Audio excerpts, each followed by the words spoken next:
Okay, I screwed up royally. That's the charging station I was going to charge at, and it is faulty, and so they are fixing it, but I can't charge there, and it's not going to be fixed for at least 2 hours. And guess what? I went the wrong way, and I have 21 k's of range.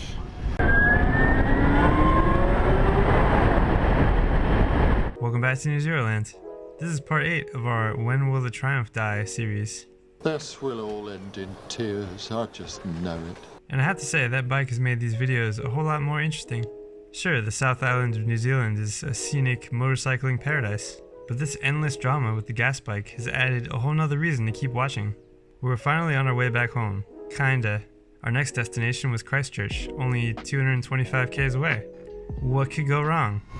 There is Jen pushing the Triumph on the side of the road. I'm gonna go plug in the Energica, come back, help her, and then we're gonna fuel up the Triumph. I guess she's gonna push it all the way to the gas station. Wow, this is really far. Well, the sad state of events has brought us here to a gas station. It won't start because our little jump starting battery is dead, and so it's a dead battery trying to start another dead battery. It's just not working. So we're charging that up now, and we're going to try and make it from here to Ashburton, which is 98 kilometers. I have 90% range, so we're just going to go slowish. In Ashburton, there's a shop where we can buy batteries. I hope. It's a super cheap auto, so they have to have it. They have to. And so, yeah, we'll do that, and then from then on, should be smooth sailing. I say that now. Okay, only 2 hours later, after we left Lake Tekapo, we're in Fairley, which is 43 kilometers away. That's as far as we made it. But now, we got the bike running, and we are not turning it off until we get to Ashburton. You see, Ashburton not only had the next charging station, but it also had a bunch of motorcycle shops.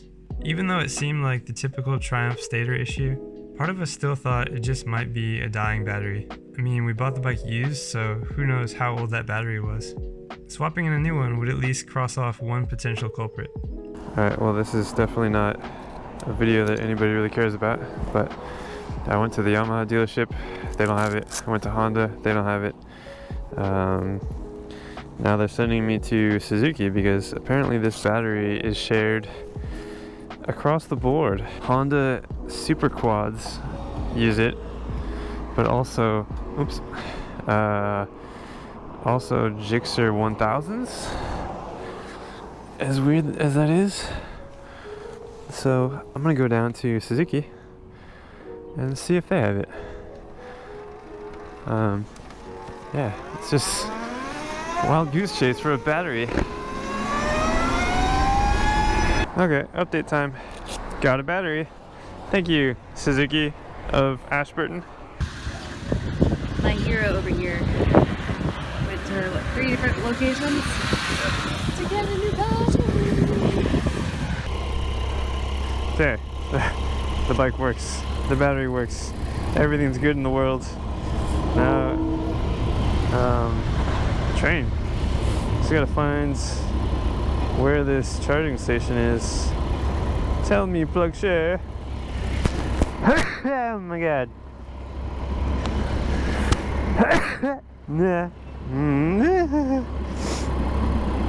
Oh yeah. No. Where are we? Show me where we are. Ashburton. Ah, it's all the way back at the beginning. So we swapped batteries on the Triumph, and it turned on once, and now it's not turning on again. So maybe the battery didn't have enough charge to begin with. Maybe we had to just ride it for a while and see if it recharged. Maybe I just wasted $100. I don't know. But free charging on the Energica, so that's cool. After this, we'll jumpstart the Triumph again and get out of Ashburton. As cool as this place is, we've just spent way too long here. And then we'll head to Christchurch. Now, we're gonna go charge at a big fish. That's cool. Now I'm charging by a giant fish. How cool is that? Oh, and the Triumph is not starting again for some crazy reason, so Jen's gonna go over to that Kawasaki dealership and see if she can trade it in for a Ninja. Oh, and I forgot to mention that the fish charger is free as well. Thank you, EA Networks. You're great. Fish. So yeah, turns out, most of you knew already, the Triumph's problem was the charging system. So our celebration after swapping the battery was short-lived. But it was okay, because we planned to take off 2 days once we got to Christchurch to just hang out with friends and forget about the bike problems, and get completely destroyed at arm wrestling. We hadn't spent much time in downtown Christchurch before, so we walked around the market and checked out the renovations around the city. It's been over 10 years since the big earthquake hit, so that gives you an idea of how devastating it was that they're still rebuilding. The next morning we went for a walk on the beach and spotted a blue penguin. We've been living in New Zealand for over 7 years and we've never seen a blue penguin. It didn't look like it was okay though, so I went to go pick it up and take it to safety. But first off, if you try this, the penguin will probably bite you. And second, I found out there were rules against picking up blue penguins, so I'm glad I didn't. Someone called the lifeguard to come over and take care of it, so hopefully it's doing better now. The Triumph was not doing better. Alright, here's probably the most important point I want to make on this trip, in this video series, in my whole YouTube electric motorcycle riding existence, alright? One of our friends just asked how much the Energica costs, because he wants to go electric, he's wanted to go electric for a while, and now, you know, especially seeing what's going on with the Triumph, he doesn't want to go gas anymore. So I told him, and he's like, wow, okay, that's a lot more expensive than I thought. You know, I could just go get a used gas bike for $5,000. And yeah, you could get a used gas bike for $5,000, but this is what happens when you get a used gas bike for $5,000. The Triumph was $5,000, so it's like you save a lot of money because you buy a cheap bike, but it comes with all these mysterious problems that could potentially cost you a lot more money or just ruin your road trip. There's a great quote that I love that goes, "The bitterness of poor quality remains long after the sweetness of low price is forgotten." Basically, you get what you pay for. We need to be realistic about what we're comparing. Like, yes, my Energica is pretty expensive, but it's also not breaking down or refusing to start or on the verge of spontaneous combustion. Spontaneous internal combustion. So the gas bike you actually want to buy probably isn't that much cheaper than my electric bike, especially after all the free charging I'm doing, which is way more than I expected. It was now New Year's Eve, and instead of spending it celebrating in the city with fireworks, we decided we were going to spend it way out in the middle of nowhere on Lewis Pass at Maruia Springs. But on the way there, I made a huge mistake. Yep. So, update on the situation. What happened here was I went the wrong way, missed our pass to Lewis Pass, went straight up Highway 1. We got to this place, Cheviot, where we charged before, like 2 weeks ago, except when we got here. So I figured, okay, I went the wrong way, I can just charge up quickly and we can find another way back.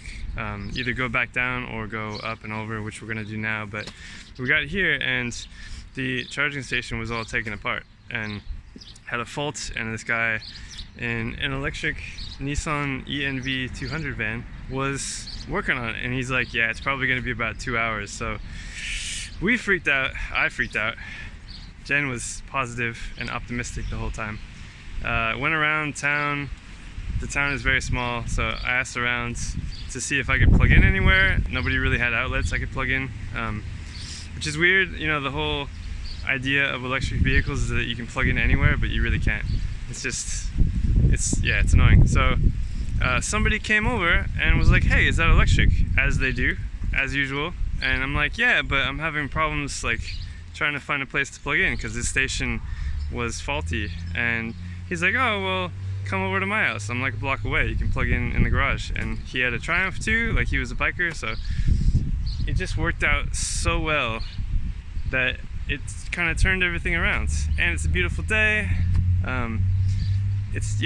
So things are good. And I think we'll still make it to Maruia Springs. Anyway, we're gonna make it there on time. So It's gonna be good. So finally, a little drama with the electric bike. Just that kind of thing has never happened to me, where I've gone the wrong way and then I get to a place and think I can charge and then just can't. So it's also one of those situations where the gap between charging stations is too far. So no matter what, you need that charging station to work. Like there's one in Amberley, there's one in Cheviot here, and the next one is in Kaikoura, and I can't make it back to Amberley, I can't make it to Kaikoura, so this one really needed to work, and it did not. So I'm so thankful. Like the generosity of strangers on this trip has been a huge highlight, and I cannot thank them enough.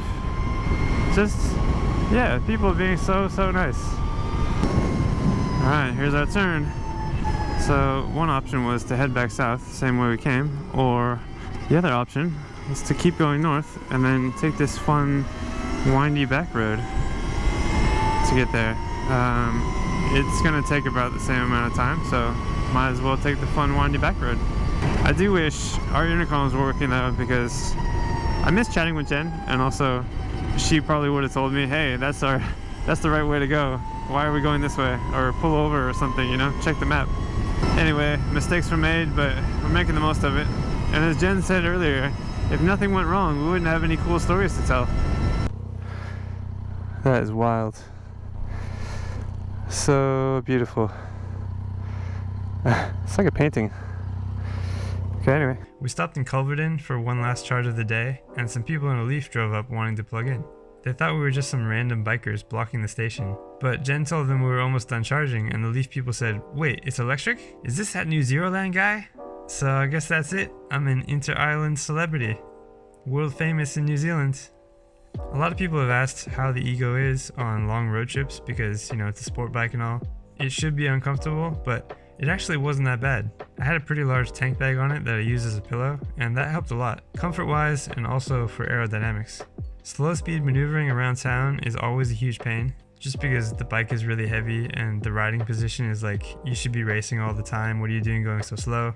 But at highway speed, just set the cruise control and it's actually a super nice bike to just spend all day on. Which was good because it took us all day to get to Maruia Springs. Luckily, the road to get there across Lewis Pass was fantastic.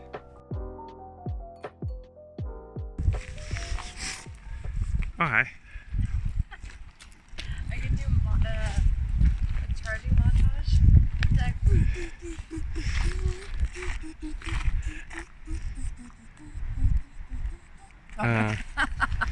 Okay, I didn't shoot any footage for Jen's fancy charging montage, but I did shoot these hyperlapses.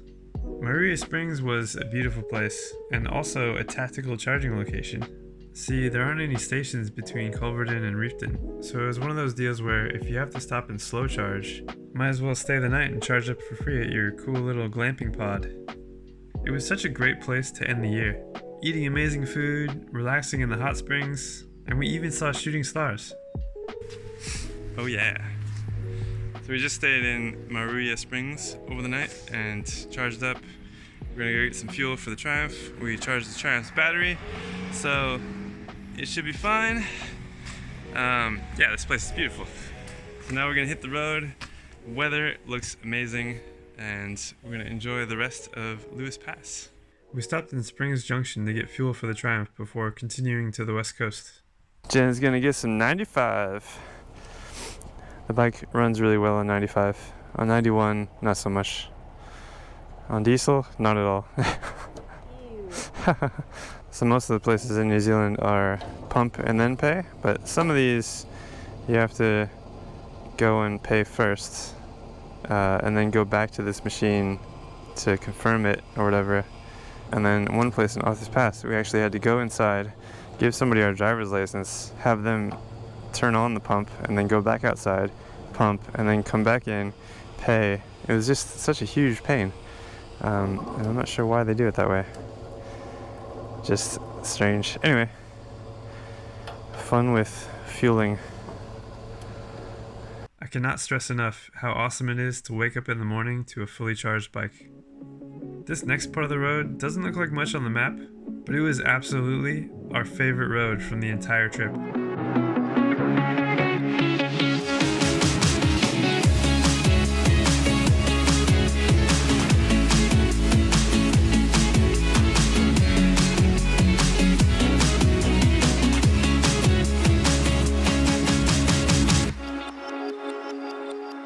The next charging station was in Reefton, and fun fact, Reefton was the first place in New Zealand to have a public supply of electricity. They actually had electricity before London and New York, so of course they'd have a DC fast charger. Wow. So awesome.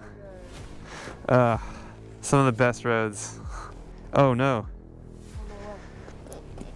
You're leaking the coolant. Oh man, no. It looks like you got hit by a rock. Oh no.